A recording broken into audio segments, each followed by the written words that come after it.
यहाँको स्थानीय सरकारको पनि खासै ध्यान गएको जस्तो मैले देखिनँ।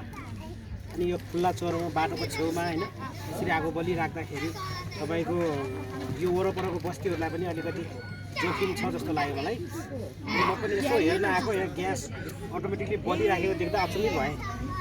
यो चाहिँ तपाईँको लुबु लामाटार जाने बाटोबाट थोरै यो डनबक्स स्कुलदेखि अलिकति अगाडि आएर टर्नदेखि भित्र लेफ्ट राइटमा भित्र पस्नुभयो भने यहाँ चाहिँ चौरमा तपाईँ हेर्न सक्नुहुन्छ। यहाँ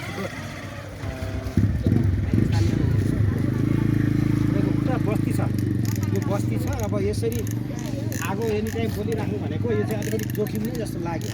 यहाँको स्थानीय सरकारले चाहिँ यसलाई विशेष गरी यसको अलिकति यसलाई के गर्नु पर्थ्यो भने थोडा यो सम्बन्धी विज्ञहरूलाई बोलाएर यो वास्तविक ग्यासको भण्डारण हो या अन्य कुनै धातु हो अथवा के हो यसलाई चाहिँ परीक्षण गर्नु पर्थ्यो हाम्रो जस्तो राष्ट्रमा होइन।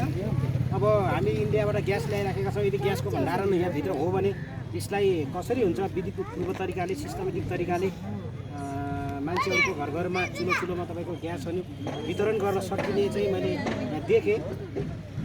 यस कारणले गर्दा यसो आज घुम्न आउँदाखेरि यहाँ चाहिँ देखियो। एकछिन यो उठाइदिनु भने आगो कति ठुलो बल्छ।